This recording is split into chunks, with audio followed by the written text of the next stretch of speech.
नमस्ते। आज बात करते हैं भारत के बजट की। लेकिन देखिए, इसे सिर्फ नंबर्स और आंकड़ों का खेल मत समझिए। ये असल में देश के भविष्य का एक पूरा रोड मैप है। तो चलिए इसी रोड मैप को थोड़ा डिकोड करते हैं। तो इस पूरे बजट के दिल में कह सकते हैं एक ही बहुत बड़ा और पावरफुल विजन है, और वो विजन है विकसित भारत। अब ये सिर्फ कोई स्लोगन या नारा नहीं है, बल्कि आने वाले दशकों के लिए इंडिया की जो उम्मीदें हैं, जो आकांक्षाएं हैं, उसका प्रतीक है। तो ये विकसित भारत है क्या? इसका मूल दर्शन है एम्बिशन और इंक्लूजन के बीच एक बैलेंस बनाना। मतलब सपने तो बड़े देखने हैं, लेकिन ये भी पक्का करना है कि तरक्की का फायदा देश के हर एक नागरिक तक पहुंचे, किसी को पीछे नहीं छोड़ना है। तो चलिए अब जरा इस सपने के पीछे की जो गाइडिंग फिलॉसफी है, जो मूल सिद्धांत हैं, उन पर एक नजर डालते हैं। यहाँ सरकार की अप्रोच में एक बहुत साफ फर्क दिखाया गया है। एक तरफ है शक शुभा, बड़ी बड़ी बातें और लोक लुभावन दिखावे, और दूसरी तरफ क्या है?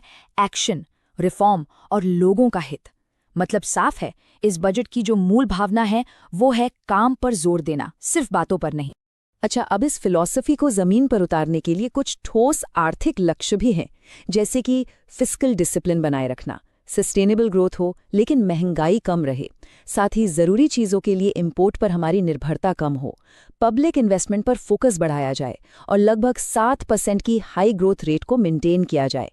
यही वो गोल्स हैं जो इस पूरे रोड मैप का बेस हैं। चलिए अब आगे बढ़ते हैं और देखते हैं कि इस पूरी आर्थिक स्ट्रैटेजी की नींव किन दो पिलर्स यानी कि स्तंभों पर रखी गई है। ये जो दो तस्वीरें हैं, ये उन दो पिलर्स का सार हैं। एक है लोगों को केंद्र में रखकर विकास करना, और दूसरा है भरोसे पर आधारित गवर्नेंस। और ये सिर्फ कहने की बातें नहीं है, यही इस पूरी स्ट्रैटेजी की असली बुनियाद है। तो ये दो पिलर्स हैं क्या? पहला, जन केंद्रित विकास। इसका सीधा सा मतलब है कि हर पॉलिसी, हर योजना आम आदमी को ध्यान में रखकर बनाई जाए। दूसरा, विश्वास आधारित शासन। मतलब एक ऐसा सिस्टम जो ट्रांसपेरेंट हो, जिसमें भरोसा हो। और हाँ, इसी के साथ साथ ईज ऑफ डूइंग बिजनेस और ईज ऑफ लिविंग को बेहतर बनाना और इकोनॉमिक ग्रोथ को बनाए रखना, ये सब इसी का हिस्सा है।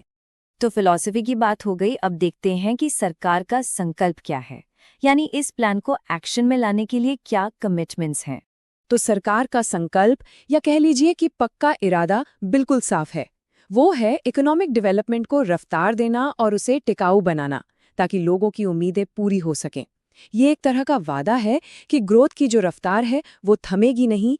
और इस रफ्तार को समझाने के लिए एक बड़ा अच्छा मेटाफर इस्तेमाल किया गया है, इंडिया की रिफॉर्म एक्सप्रेस। मतलब ये कि देश में जो स्ट्रक्चरल रिफॉर्म्स हैं, जैसे कि जीएसटी को सिंपल करना या कंप्लायंस को आसान बनाना, वो एक तेज रफ्तार ट्रेन की तरह हैं, जो अब रुकने वाली नहीं है। ठीक है, तो सवाल अब ये उठता है कि ये जो बड़ा एम्बिशन है, ये जो पूरी फिलॉसफी है, ये असल में एक्शन में कैसे बदलेगी, जमीन पर कैसे दिखेगी? इसका जवाब हमें मिलता है पहले बड़े एक्शन एरिया में, और वो है मैन्युफैक्चरिंग। मतलब भारत की अपनी डोमेस्टिक मैन्युफैक्चरिंग कैपेबिलिटी को पावर देने पर एक स्ट्रेटेजिक फोकस। चलिए देखते हैं कि इसमें क्या है। यहाँ देखिए कैसे अलग अलग स्कीम्स के जरिए की मैन्युफैक्चरिंग सेक्टर्स को बूस्ट किया जा रहा है।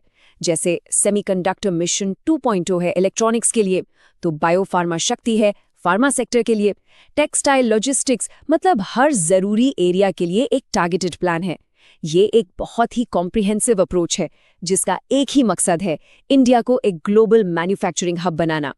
और ये तस्वीर, ये उसी भविष्य की एक झलक है जिसे बनाने की कोशिश हो रही है। एक modern, automated, high-tech Indian manufacturing landscape. बात सिर्फ प्रोडक्शन बढ़ाने की नहीं है, बात प्रोडक्शन करने के तरीके को ही पूरी तरह से बदल देने की है।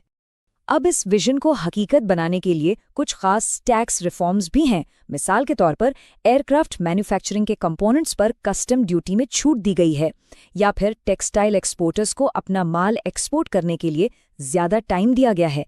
ये सब भले ही छोटे लगें, पर ये हमारी डोमेस्टिक मैन्युफैक्चरिंग को ग्लोबली कॉम्पिटिटिव बनाने में बहुत मदद करते हैं।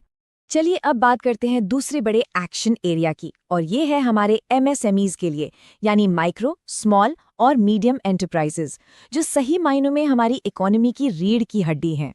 तो एमएसएमईज को सपोर्ट करने के लिए एक 3 तरफा स्ट्रैटेजी है। स्टेप 1, इक्विटी सपोर्ट मतलब आत्मनिर्भर भारत फंड जैसे फंड्स के जरिए फाइनेंशियल बैकिंग देना। स्टेप 2, लिक्विडिटी सपोर्ट मतलब कैश फ्लो बनाए रखना। इसके लिए TREDs जैसे प्लेटफॉर्म्स हैं जो छोटे बिजनेस को उनके बिल का पैसा जल्दी दिलाने में मदद करते हैं। और स्टेप 3, प्रोफेशनल सपोर्ट। इसके लिए कॉर्पोरेट मित्र बनाए जाएंगे जो MSMEs को कंप्लायंस वगैरह में हेल्प करेंगे। तो इन सब का आखिर मकसद क्या है? मकसद एक ही है, हमारे MSMEs को इंडियन इकोनॉमी का चैंपियन बनाना। ऐसे चैंपियन जो सिर्फ देश में ही नहीं बल्कि ग्लोबल लेवल पर भी compete कर सकें। और आखिर में ये जो कोट है ये पूरे बजट की आत्मा को, उसके सार को पकड़ लेता है। आकांक्षा को उपलब्धि में बदलना और क्षमता को प्रदर्शन में बदलना। मतलब फोकस सिर्फ सपने देखने पर नहीं है, फोकस है उन सपनों को हकीकत में बदलने पर, परफॉर्मेंस देने पर। तो ये रोड मैप तो हमारे सामने है, लेकिन असली सवाल वही है, क्या इंडिया की ये रिफॉर्म एक्सप्रेस अपनी मंजिल यानी विकसित भारत तक टाइम पर पहुंच पाएगी? खैर, इसका जवाब तो आने वाला वक्त ही देगा, पर यह सवाल सोचने वाला जरूर है।